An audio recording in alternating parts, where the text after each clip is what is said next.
بسم اللہ الرحمن الرحیم نحمده ونصلي ونسلم على رسوله الكریم اما بعد۔ معزز طلبہ، سبق نمبر 185 اور اس سبق میں ہم شروع کر رہے ہیں باب الیمین فی الخروج والاتیان والرکوب وغیر ذالک، یعنی خروج کا فعل، اندر سے باہر نکلنے کو خروج کہتے ہیں، اتیان آنے کا فعل، رکوب سوار ہونے کا فعل، یہ جو افعال ہیں اور اس کے علاوہ کچھ اور بھی جس میں عورت کا شوہر کی اجازت کے بغیر خروج، اس طرح کے افعال کو بھی ہم ذکر کریں گے اس باب کے اندر۔ تو لہذا خروج، اتیان، یہ دو جو افعال ہیں، جیسے افعال کے ساتھ قسم کو معلق کرنا، اس کا ذکر اس سبق کے اندر آ رہا ہے۔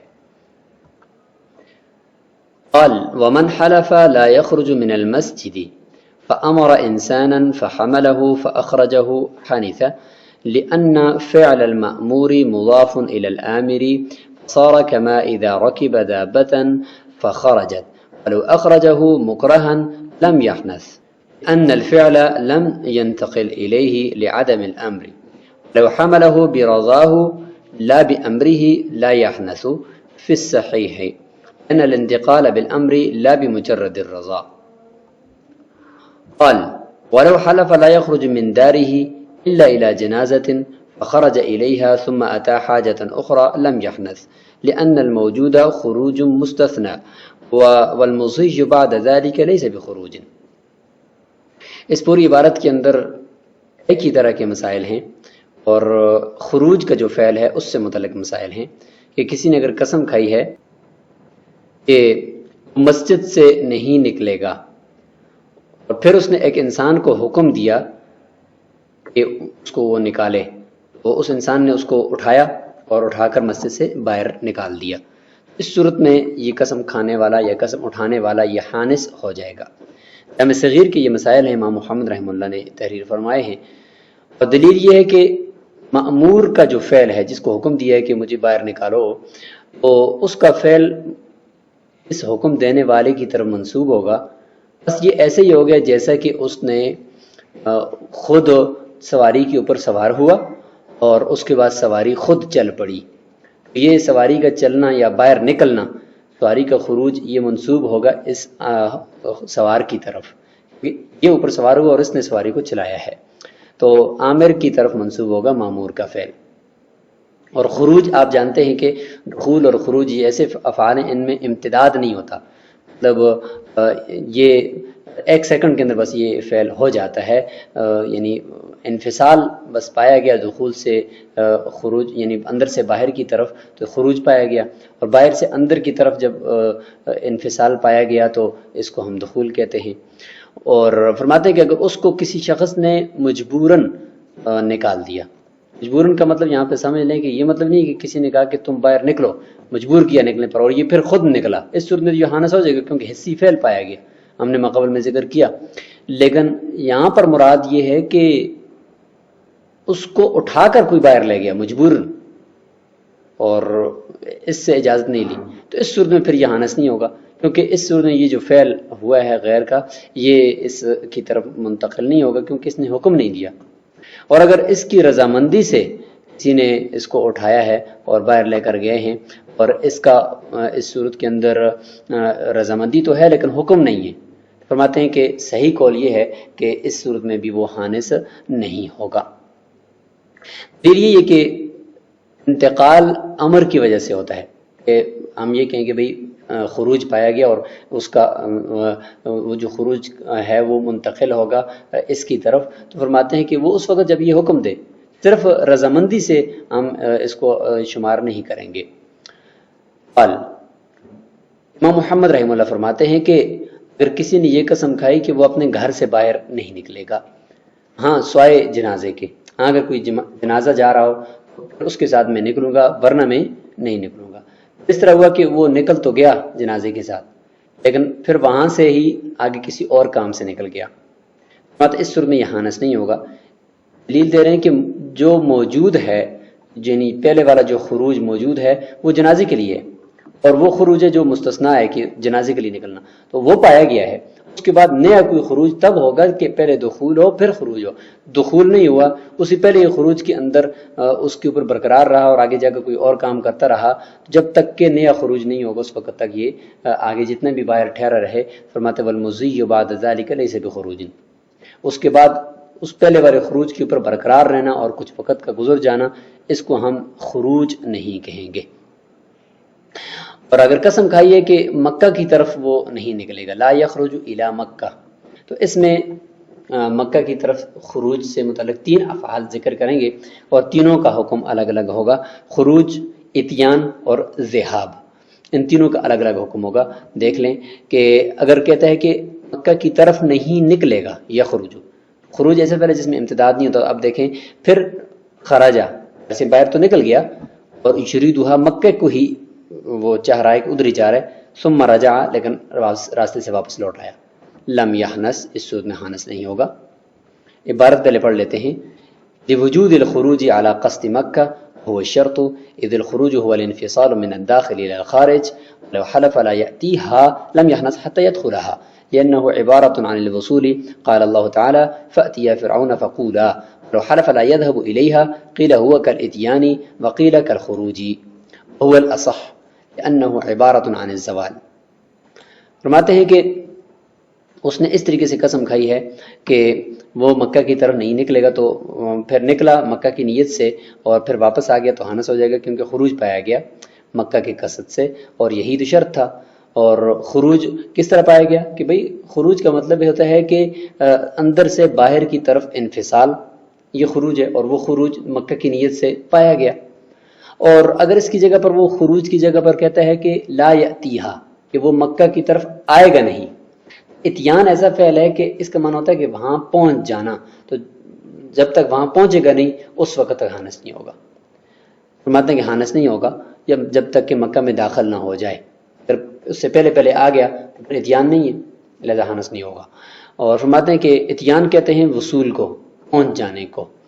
جیسے اللہ تعالیٰ نے فرمایا کہ فَأْتِيَا فِرْعَوْنَ فَقُولَا، فرعون کے پاس آؤ پھر اس کو کہو. تو ظاہر ہے کہ وہاں پہنچنے کے بغیر صرف اتیان سے تو فرعون کے ساتھ بات نہیں ہو سکتی نا. تو قول کا مطلب، فقولا کا مطلب ہے کہ تم پہنچ کر، لہذا فاتیا کا مطلب ہوگا تم پہنچ کر وہاں پہ جا کر اس سے بات کرو. وَلَوْ حَلَفَ لَا يَذْهَبُ إِلَيْهَا، اب تیسرا یہ کہ لا يذهب الیہا اس نے کہا ہے وہ مکہ کی طرف ہرگز نہیں جائے گا، اس طرح قسم کھا لی. فرماتے ہیں کہ ذہاب کے اندر اختلاف ہے. اس میں قیل، ایک قول تو یہ ہے کہ ہیا کالاتیان، کہ یہ اتیان کی طرح ہے. یہ جو قول ہے یہ نصیر بن یحییٰ کا ہے، اس میں مشائخ کا اختلاف ہے. تو وہ فرماتے ہیں کہ یہ اتیان کی طرح ہے، لہٰذا ذہاب کے اندر بھی جب تک وہاں پہنچے گا نہیں تو بیچ راستے سے واپس آنے کی وجہ سے حانس نہیں ہوگا. اور دوسرا قول قیلہ کے ذریعے سے جو ہے یہ محمد بن مسلمہ کا ہے کہ یہ خروج کی طرح ہے. خروج کا مطلب کہ بس ذہاب ایک دفعہ جب پایا گیا تو اب اگرچہ واپس آ بھی جائے پھر بھی حانس ہوگا، کیونکہ شروع میں ذہاب پایا گیا، کیونکہ یہ خروج کی طرح غیر ممتد فعل ہے. وہ الاصح اور راجح قول بھی یہی ہے، کیونکہ ذہاب کہتے ہیں زوال کو، زائل ہو جانا. جیسے کہ لیذھب عنکم الرجس اہل البیت، کہ اے اہل بیت اللہ تعالیٰ تم سے گندگی کو دور کرنا چاہتا ہے، تو مطلب زائل کرنا چاہتا ہے. تو زوال جب ایک دفعہ ہو گیا، یعنی خروج کی طرح ذہاب جب ایک دفعہ گھر سے نکلنا پایا گیا تو ذہاب پایا گیا، تو اب آگے واپس آئے گا بھی تو پھر بھی حانس ہو جائے گا. قال وَإِنْ حَلَفَ لَيَأْتِيَنَّ الْبَصْرَةَ فَلَمْ يَأْتِهَا حَتَّى مَاتَ حَنِثَ فِي آخِرِ جُزْءٍ مِّنْ أَجْزَاءِ حَيَاتِهِ لِأَنَّ الْبِرَّ قَبْلَ ذَلِكَ مَرْجُوٌّ. لو حلف ليأتينه غدا إن استطاع، هذا على استطاعة الصحة دون القدرة. فسره في الجامع الصغير قال إذا لم يمرض ولم يمنعه السلطان ولم يجئ أمر لا يقدر على إتيانه فلم يأتي حنيثا. وإن عنا استطاعة القضاء دجن فيما بينه وبين الله تعالى، هذا لأن حقيقة الاستطاعة فيما يقارن الفعل ويطلق الاسم على سلامة الآلات وصحة الأسباب في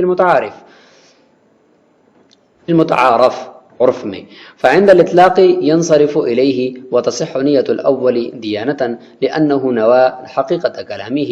ثم قيل يصح قضاء أيضا لما بينا، وقيل لا يصح لأنه خلاف الظاهر. اس پوری عبارت کا نچوڑ یہ ہے کہ قسم کھائی ہے کہ وہ اپنی استطاعت کے اوپر، پہلا تو مسئلہ جس کو ہم یہاں تک ذکر کرتے ہیں وہ تو یہ ہے کہ بصرہ کی طرف آنے کی قسم کھا رہا ہے، اتیان کا فعل ہے، اور یہ کہہ رہے کہ ضرور بالضرور بصرہ آئے گا. تو ضرور بالضرور بصرہ آئے گا، کوئی وقت مقرر نہیں کیے کہ 1 سال کے اندر یا 1 مہینے کے اندر، تو یہ پوری زندگی پر محیط ہوگا یہ اس کی قسم. لہٰذا پوری زندگی نہیں آیا یہاں تک کہ مر گیا، تو فرماتے ہیں کہ زندگی کے آخری جز کے اندر یہ حانس ہوگا، کیونکہ ہنس پایا گیا اور اب یقین ہو گیا کہ اب نہیں جا سکتے کیونکہ مر گیا ہے. تو اس سے پہلے تو قسم کا پورا کرنے کی امید تھی، لیکن اب امید نہیں رہی، لہٰذا یہ حانس ہو جائے گا. اور ولو حلف سے جو مسئلہ ہے وہ یہ ہے کہ استطاعت کے اوپر اس نے قسم کو ملک کیا ہے کہ اگر اللہ تعالیٰ نے مجھے قدرت دی اور مجھے استطاعت ہوئی تو میں بصرہ ضرور بالضرور کل جاؤں گا. پہلے تو مطلقاً تھا، اب یہ ہے غدن، کل میں ضرور بالضرور جاؤں گا اگر اللہ تعالیٰ نے استطاعت دی. اب اس استطاعت سے کون سی استطاعت مراد ہے؟ 2 طرح کی استطاعت ہوتی ہے. ایک تو یہ ہے کہ اسباب مہیا ہوں اور جسم کے اندر کوئی مرض نہ ہو، اعضاء سلامت ہوں اور اسباب بھی ہوں، کرایہ بھی ہو، یہ سب بس اتنا کافی ہے. عرف میں تو اسی کو استطاعت کہتے ہیں نا، کہ کرایہ ہو اور ویزا ہو، ٹکٹ ہو، یہ سب چیزیں ہوں اور میں ٹھیک بھی ہوں، تو اس کو کہتے ہیں کہ استطاعت اس کے پاس ہے. اور دوسری استطاعت وہ ہوتی ہے کہ عین مطلب اس کام کو کرتے وقت جو اللہ تعالیٰ کی طرف سے انسان کو دی جاتی ہے کہ وہ کام بھی کر رہا ہے اور ساتھ ساتھ اس کام کرنے کی اس کو قدرت بھی ہو رہی ہے کہ وہ کام آسانی سے اس سے ہو رہا ہے. اس کو کہتے ہیں ایک اور، یعنی یہ استطاعت کی ایک قسم ہے، اس کو استطاعت القضاء کہتے ہیں. قضاء کا معنی اللہ تعالیٰ کی طرف سے فیصلہ، اللہ تعالیٰ کی طرف سے تخلیق کردہ صلاحیت، اس کو قضاء استطاعت القضاء کہتے ہیں. اور یہ جو ہے یہ جو پہلے والی ہے اس کو کہتے ہیں استطاعت الصحہ. تو اب کون سی استطاعت مراد ہے؟ تو فرماتے ہیں عرف میں تو استطاعت الصحت مراد ہوگی کہ اگر اس کے پاس کرایہ ہے، اس کے پاس گاڑی ہے، اس کے پاس سب کچھ ہے اور یہ تندرست بھی ہے، تو بس اگر نہیں جائے گا کل تو حانس ہو جائے گا. لیکن اگر یہ کہتے کہ نہیں، میری نیت تھی استطاعت القضاء کی، کہ وہ جو اللہ تعالیٰ کی طرف سے عین نکلتے وقت جو ساتھ ساتھ کام ہو بھی رہا ہوتا ہے اور ساتھ ساتھ جو ہے وہ استطاعت بھی ہو اس کی مل رہی ہوتی ہے کرنے کی، تو وہ مراد ہے میری. تو وہ تو اللہ تعالیٰ کی طرف سے ایک تقدیری فیصلہ ہے. تو کہتے ہیں کہ وہ جب تک میں نکلوں گا نہیں تو اس وقت تک وہ قضا نہیں ہوگی، وہ استطاعت القضاء نہیں آئے گی. جب نہیں آئے گی تو میں حانس نہیں ہوگا. تو فرماتے ہیں کہ اس کی اگر اس نے نیت کر دی تو ہم اس کو بھی لے لیں گے اور ہم اس پر بھی اس کو محمول کر دیں گے، کیونکہ یہ بھی اس کے حقیقی معنی ہے استطاعت کا. تو اس لیے فرماتے ہیں کہ اگر قسم کھائیے کہ وہ ضرور بالضرور بصرہ آئے گا اگر اس کو استطاعت ہوئی. فرماتے ہیں یہ استطاعت عرف میں استطاعت الصحت پر مبنی ہوگی، قدرت پر نہیں ہوگی کہ اس کو جانے کی قدرت جو اللہ تعالیٰ کی طرف سے ہوتی ہے وہ بھی مہیا ہو. وفسرہ فی الجامع الصغیر، یعنی جامع صغیر میں امام محمد رحمہ اللہ نے اس کی یہ تفسیر کی ہے کہ استطاعت صحت، اس کا مطلب یہ ہے کہ وہ مریض نہ ہو، اس کو بادشاہ کی طرف سے کوئی رکاوٹ نہ ہو، اس نے روکا نہ ہو، یعنی ویزے وغیرہ کی کوئی پرابلم نہ ہو، اور اسی طریقے سے اس کو کوئی ایسا امر بھی لاحق نہ ہو کہ جس صورت میں وہ بصرہ آنے کے اوپر قدرت نہ رکھتا ہو، یعنی ایسا کوئی اہم کام بھی پیش نہ ہو. تو اس کو کہتے ہیں استطاعت صحت. اور فرماتے ہیں کہ پھر بھی اگر نہیں آتا تو وہ حانس ہو جائے گا.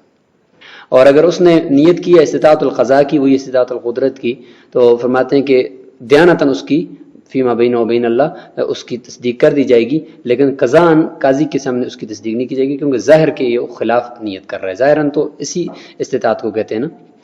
وَهَذَا لِأَنَّ حَقِيقَةَ الاستطاعت فِيمَا يُقَارِنُ الْفِعْلَ، فرماتے ہیں کہ یہ اس لیے کہ حقیقت جو استطاعت ہوتی ہے، یعنی استطاعت کا جو حقیقی معنی ہے وہ ہوتا ہے کہ جو فعل کے ساتھ مقارن ہو، اور اسم کا اطلاق جو ہوتا ہے وہ آلات کے سلامت ہونے پر، یعنی اعضاء کی سلامتی پر اور اسباب کی صحت پر ہوتے ہیں عرف میں، تو اسی پر ہی اس کا اطلاق ہوتا ہے.